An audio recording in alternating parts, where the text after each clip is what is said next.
السلام علیکم ورحمۃ اللہ وبرکاتہ۔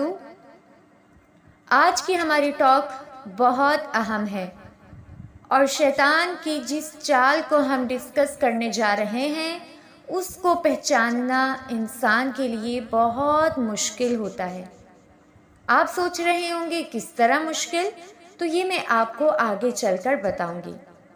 تو آئیے شیطان کی ایک خاص چال اور ایک بہت اہم ٹرک کو جانتے ہیں، اور وہ ہے تزیین الباطل فی صورت الحق، باطل کو خوبصورت بنا کر حق کی صورت میں پیش کرنا۔ کیا مراد ہے؟ مراد یہ کہ گناہ کو انسان کے سامنے اس طرح پیش کرنا کہ انسان اس کو گناہ ہی نہ سمجھے، جسٹیفیکیشنز لانا۔ اور شیطان نے اپنی اس چال کا ذکر اللہ تبارک و تعالیٰ کے سامنے صریحاً کیا تھا، جب اللہ تعالیٰ نے اس کو مردود قرار دیا اور اس پر لعنت بھیجی تو کیا کہنے لگا؟ قال رب بما اغویتنی لأزینن لهم فی الارض ولأغوینہم اجمعین۔ بولا اے میرے رب، بوجہ اس کے کہ تو نے مجھے گمراہ کیا، میں بھی ضرور ان کے لیے زمین میں خوبصورتی پیدا کروں گا اور میں ضرور ان سب کو بہکاؤں گا۔ بہکانے سے پہلے تزیین ہے، یعنی باطل کو خوبصورت بنا کر پیش کروں گا۔ اب آپ سوچ رہے ہوں گے باطل کو خوبصورت بنا کر کس طرح پیش کرنا؟ تو اس کی مثال یہ ہے کہ غلطی کر کے خود کو جسٹیفائی کرنا کہ نہیں میں نے تو غلط نہیں کیا، اور میں بولی ہوں تو میں نے اچھا کیا، اس کی مسٹیک تھی۔ اکثر ہم ایسا کرتے ہیں نا، تو یہ ہے باطل کو خوبصورت بنا کر پیش کرنا۔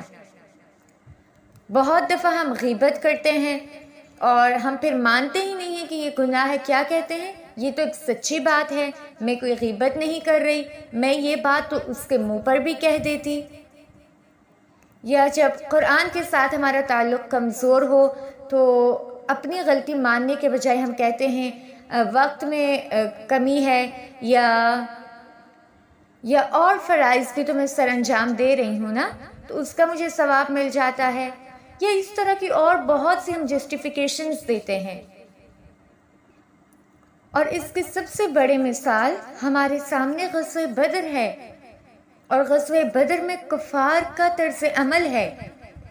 دیکھیے وہ اس وقت کیا کہہ رہے تھے۔ بظاہر وہ ایک بہت غلط عمل کرنے جا رہے تھے، اللہ اور اس کے رسول کے ساتھ جنگ کے لیے نکل رہے ہیں، حق کو مٹانے کے لیے نکل رہے ہیں، اسلام کے خلاف بغاوت کے لیے نکل رہے ہیں، لیکن شیطان نے اس برے عمل کو ان کے لیے خوبصورت بنا دیا، اور وہ ایک دوسرے سے کیا کہنے لگے کہ ہم تو حق پر ہیں، ہم تو اپنے باپ دادا کے دین کے لیے لڑ رہے ہیں، نصرت ہماری ہے، کامیابی ہماری ہے، اور اگر ہم مر بھی گئے اور مارے بھی گئے تو ہمارا کوئی نقصان نہیں ہے۔ اور اللہ تعالیٰ نے اس نقشے کو قرآن میں بیان کیا۔ کیا فرمایا؟ وَإِذْ زُيِّنَ لَهُمُ الشَّيْطَانُ أَعْمَالَهُمْ وَقَالَ لَا غَالِبَ لَكُمُ الْيَوْمَ مِنَ النَّاسِ وَإِنِّي جَارٌ لَكُمْ۔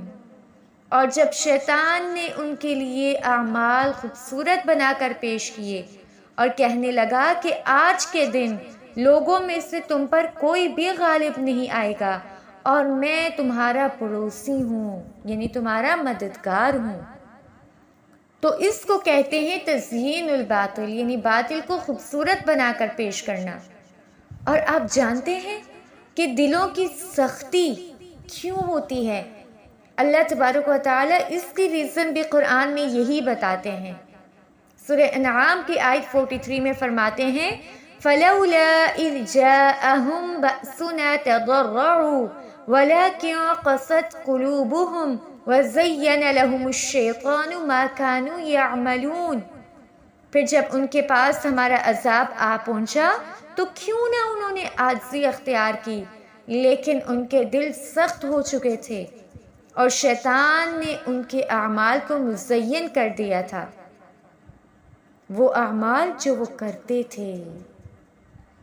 تو دیکھیں دلوں کی سختی کی سب سے بڑی وجہ یہ ہے کہ شیطان ہماری غلطیوں کو اس طرح سامنے لاتا ہے کہ ہم غلطی ہی کنسیڈر نہیں کرتے۔ تو اس لیے میرے پیارے ساتھیوں، غلطی کو غلطی مان لینا مومن کی ایک بہت نمایاں صفت ہے۔ غلطی کر کے خود کو کبھی بھی جسٹیفائی مت کریں، گناہ کر کے خود کو کبھی بھی جسٹیفائی مت کریں۔ کسی سے لڑائی کی مت جسٹیفائی کریں کہ اس کی غلطی تھی، کہیں میری غلطی تھی، میرے اندر صبر کیوں نہیں۔ کوئی بھی گناہ کا کام کیا، نماز چھوڑی، مت جسٹیفائی کریں کہ بہت ضروری کام تھا، کہیں میرے اندر کمی تھی۔ کوئی فحاشی کا کام کیا، مت کہیں کہ یہ وقت کا تقاضا ہے، کہیں میرے اندر کمی ہے، میرے ایمان میں کمی آ رہی ہے۔ سچی دل سے دعا مانگا کریں کہ اللہ ہمیں ہماری غلطیاں دکھا دیں۔ اور آپ کو پتہ ہے غلطیاں کیسے نظر آتی ہیں اور کب نظر آتی ہیں؟ جب انسان قرآن و سنت کو پڑھنے لگتا ہے، قرآن کا علم اس کے پاس آتا ہے تو اس کو اپنے عیب نظر آنے لگتے ہیں۔ ورنہ یقین کیجئے کہ دنیا کا کوئی دوسرا علم ایسا نہیں ہے جس کو پڑھ کے آپ کے عیب آپ کے سامنے آئیں گے۔ اور پھر اس کے بعد ہمارے خیر خواہ ہوتے ہیں، ہمارے دوست ہمیں غلطیاں بتاتے ہیں، ان کی بہت قدر کیجئے، ان کا احترام کیجئے، جو آپ کو آپ کے سامنے گناہ کو نمایاں کرتے ہیں۔ اور بعض اوقات تو ہمارے دشمن اور ہمارے مخالفین بھی ہمارے خیر خواہ ہوتے ہیں، جو ہماری غلطیوں کو پوائنٹ آؤٹ کرتے ہیں اور پھر ہم لوگ اصلاح کر لیتے ہیں۔ تو ایسے تمام لوگوں کا اور ایسے تمام دشمنوں کا شکر ادا کیا کریں کہ جو آپ کی غلطیوں کو نمایاں کر کے رکھتے ہیں۔ قرآن میں بہت سے مقامات ایسے ہیں جن میں سورہ حجر کی آیت 39، سورہ فصلت کی آیت 25، سورہ محمد 25، سورہ نحل 63، سورہ انعام 43، ان سب آیات میں اعمال کو زینت بخشنے کی بات کی گئی ہے اور شیطان کی اسی ٹرک کو بار بار بیان کیا گیا کہ کس طرح شیطان گناہ کو خوبصورت بنا دیتا ہے۔ بعض لوگوں کو اندھا دھند آباء و اجداد کی تقلید میں لگا دیتا ہے، وہ کہتے ہیں ہم نے اپنے بڑوں کو اسی طرح پایا، ہم بھی ایسے ہی کریں گے، جسٹیفائی کرنے لگ جاتے ہیں۔ بعض کے سامنے اپنا مقام اور منصب رکھ دیتا ہے، وہ اس کو لے کر خود کو جسٹیفائی کرنے لگتے ہیں اور وغیرہ وغیرہ۔ تو میرے پیارے ساتھیوں، اپنے اندر جھانکنا سب سے مشکل کام ہوتا ہے۔ وہ ایک شعر بھی ہے نا، خودی میں ڈوب کے پا جا سراغ زندگی، من میں جھانکیے، کیونکہ جب انسان اپنی غلطیوں کو پہچاننے لگ جاتا ہے تبھی وہ اصلاح کرتا ہے، ورنہ اصلاح کرنا بہت مشکل کام ہے۔ اللہ تعالیٰ سے دعا ہے کہ اللہ تعالیٰ شیطان کی اس صفت سے ہمیں محفوظ فرمائے اور ہماری غلطیوں کو ہمارے سامنے نمایاں کر دیں، اور اللہ تعالیٰ ہماری زندگیوں میں ایسے لوگوں کو بھی شامل کریں جو ہماری غلطیوں کو پوائنٹ آؤٹ کرتے رہیں۔ جزاک اللہ خیراً کثیرا۔ السلام علیکم۔